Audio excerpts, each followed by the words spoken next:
haatanna kusoo dhowaada barnaamijka bandhiga VOA oo toddobaadkan aan ku eegayno baqdinta laga qabo musuqmaasuq hareeya doorashada soo socota ee Soomaaliya. Falastiin Axmed Iimaan ayaa soo diyaarisay halkanna ka soo jeedinaysa.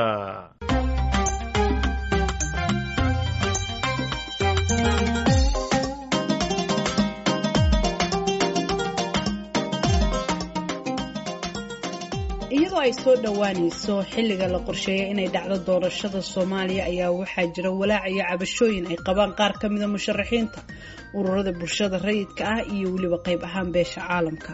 cabashadan ayaa ah laba nooc oo kala ah tan koobaad dib u dhac muuqanaya oo ku aadan in doorashada waqtigeeda aysan ku dhacaynin iyo tan labaad oo ah in si xalaal ah oo nadiif ah ay doorashadu u dhacdo.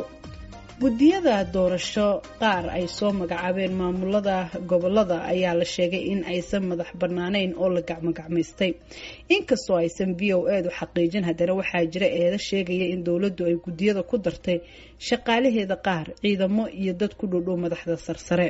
meelaha sida weyn loo durayna waxaa ka mid ahaa Galmudug iyo Hirshabeelle oo xilli doorasho ku jiray, madaxweynaheediina uu xilka sheegay inuu iska casilo ka hor intii aanan shalay la dooran madaxweynaha cusub. madaxweyne Maxamed Cabdi Waare oo aan la xiriiray isagoo ku sugan dalka Turkiga waxa uu sheegay in arrintaasi ay tahay mid aan sax ahayn, inkastoo uusan meesha ka saarin oo uu yiri siyaasaddu waa isku tanaasul iyo waxyeerin. haddana waa uu ka gaabsaday inuu ka jawaabo su'aalihii VOA-du ay doonaysay inay weydiiso. sidoo kale madaxweynaha Galmudug oo siyaasiyiinta gobolka ka soo jeeda qaarkood ku eedeeyeen in liiska uu soo saaray madaxweynaha ee xubnaha uga mid noqonaya labada guddi doorasho ay tahay mid markaasi faraha dowladda laga dhex arkayay oo uusan madax banaani buuxa u soo xulan. madaxweynaha Galmudug Axmed Cabdi Kaariyo Qoorqoor oo aan la xiriiray isagoo ku sugan dalka Turkiga isna waa uu ka gaabsaday in uu arrintaasi jawaab ka bixiyo, inkastoo aan su'aashaasi weydiiyey.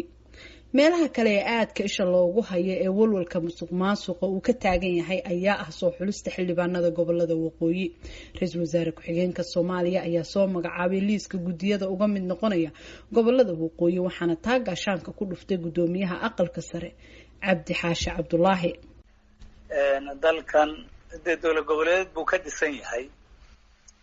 dowlad goboleedyada uu ka dhisan yahay Somaliland dowlad goboleed kuma laha.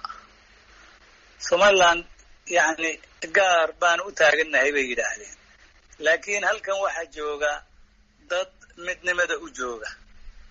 dadka midnimada u jooga waxaan filayaa inay xuquuq leeyihiin inay iyaguna ka tashadaan, maadaama dowlad goboleedyadu iyagu ay soo magacaabanayaan guddiyada doorashada u samaynaya. annaguna inaanu samaysano guddiyada doorashada inaanu samaysano oo keliya ayaanu rabnaa. laakiin waxaad moodaa dawladdu inay annaga yani na boobayso oo boob cad uu jiro oy leeyihiin annaga idin samaynayna. qodobka labaad ee meesha ku jira waxa weeye xukuumad kasta, dowlad goboleed kasta xukuumadda xubnay ku leedahay, sida annaguna aanu xubnuun ugu leenahay. kolka dowlad goboleedyadii xubnihii u joogay ee ugu jiray xukuumadda ma u samaynayaan, dee annagana nooma samaynayaan. xukuumaddii dhaxana cidnaba uma samaynayso. qodobka kale ee meesha yaallaa waxa weeye guddiyadii waxaa laga samaynayaa hay'adda nabad sugidda oo aan qabo awood weyn inuu ku leeyahay taliyaha ciidanka nabad sugiddu NISA, awood weyn inuu ku leeyahay oo kolkaasi uu rabo isagu inuu hogaamiyo halkaasi. waxaanu la xiriirnay ra-iisul wasaare ku-xigeenka Mahdi Maxamed Guuleed oo ka gaabsaday in uu ka jawaabo su'aalihii VOA-du ay weydiinaysay.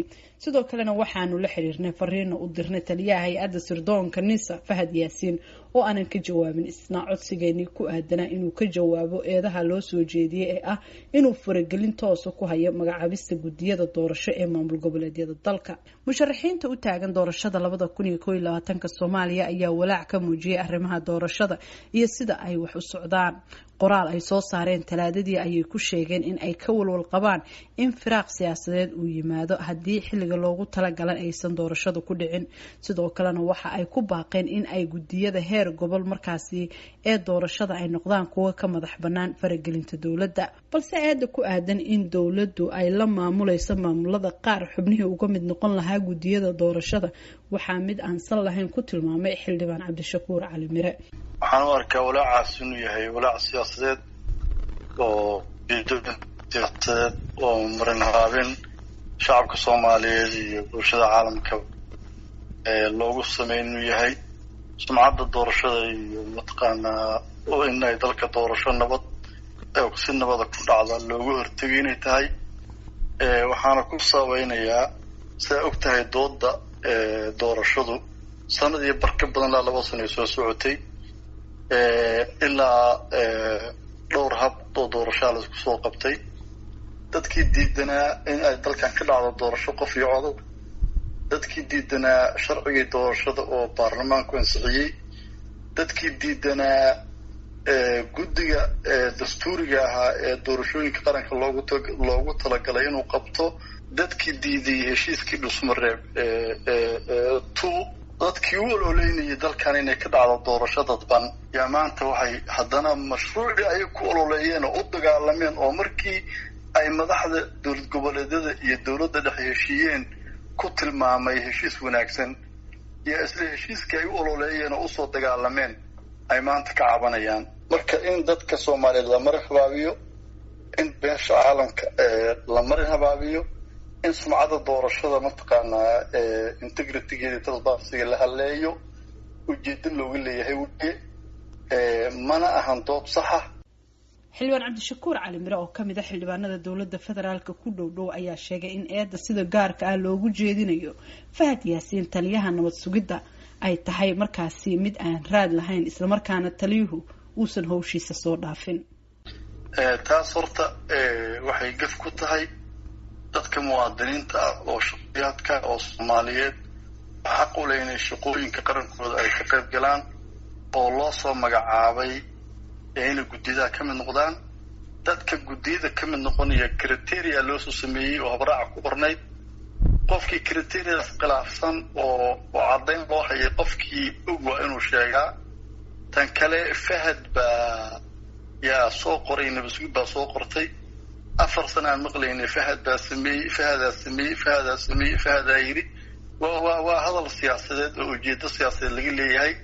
ninka hadalkaas bilaabay ee gudiyada nabasugidda qorteena waa aan kalsooni ku qabin saan ognahay beeshiisa inuu ka soo bixi karo iyo ergada beeshiisa iyo xubnaha guddiga ugu jira beeshooda cabsika uu ka qabo iyo nabasugidda la aado. Fahadna siyaasad ma soo farageliyo shaqana kuma lahan. marka qof raba inuu dalkan qallaaso siyaasadeed geliya wax walba la aado Fahad ismada ifritin. cabdulaahi maxamed shirwax oo kamid ah hogaamiyaasha ururada bulshada rayidka muddana kasoo shaqeeya Soomaaliya gaar ahaan xilliyada doorashada iyo xiisadaha ka dhasha ayaan weydiiyay kalsoonida lagu qabi karo in doorasho xalaal ah ay ka dhacdo Soomaaliya. durbaba waxaa soo baxay markii guddigii la magacaabay guddigii doorashada iyo guddigii khilaafka in dad badani ay leeyihiin dadka ku jiraahi waxa weeyaan waa dad dawladda meelo sarsare ka shaqeeya madaxdooda u nugul cadaaladna maxaa kalsoonina laguma qabin karo. guddiga khilaafaadkana sidoo kaleeto ayaa iyadana loo sheegayaa. waxa kale oo jira arrintii gobolada waqooyi xubnahoodii sidii loo dooran lahaa iyadana durbaba waxay muujiday is-eedayn iyo khilaaf ayay muujiday. mana muuqato sida hadda haddii aysan maamul goboleedyada iyo madaxdii markii hore shirtay aysan dib u shirinin inay xal la isaga raali yahay oo waan leh oo meel dhexe la isugu yimaado in laga gelayo uma muuqato. marka waxaan dhihi lahaa yacni kalsoonida haddii aan qaabka hadda wax u socdaan aan la hagaajin oo aan mataqaanaa la helinin cabashooyinka taagan xal loo helinin waxaan qabaa kalsoonida lagu qaban karaa doorashada agaasiman ee hadda loo tooghayo waxay noqonaysaa mid aada u kooban. inta badan maamul goboleedyada dowladda ku dhow sida galmudug hirshabeelle iyo koonfur galbeed ayaa noqda ubuucda isjiijiidka iyo mararka qaar musuq maasuq mana ahan doorashadan oo keliya ee maamuladii ka horeeya dowladda hadda jirta ayaa iyana lagu eedeeyay in markaasi musuq maasuq iyo faragelinba ay ku haysay. haddaba maxay goboladani uga duwan yihiin maamulada kale? waxaan su-aashaasi weydiiyey Mursal Sane oo ka tirsan Machadka Heritage. waxaan kusoo koobi karaa horta dowlad goboleedka Puntland waa dowlad goboleed dhisan 20 sano ka badan kana fac weyn dowladda dhexe ee Soomaaliya oo laga hor aasaasay yeeshayna ilaa xad hay-ado dowladeed oo shaqeeya yeeshay. marka taas ayaa waxa u suurtagelinaysa Puntland in ay ka duwanaato dowlad goboleedyada kale ee dalka. Puntland marka haddaan tusaale usoo qaato doorashadii ugu dambeysay ee ka dhacday dhowr sano ka hor 2 sano ka hor iyo wixii ka dambeeyay wixii ka dhacay dowlad goboleedyada kale dalka ayaa tusaale cad u ah. doorashadii ka dhacday Puntland waa lagu tartamay, tartankaasna wuxuu gaaray ilaa 3 wareeg. dadkii musharaxiinta madaxweynaha ahaa ayaa waxa uu gaarsiiyey ilaa 3 wareeg inay isla gaaraan doorashada. taas ayaa marka waxay ku tusaysaa in maxaa lahay meesha lagu tartamay oo doorasho ka dhacday oo si ay ku jirto tartan xoogan loogu tartamay ayaa meesha kaga muuqanaya.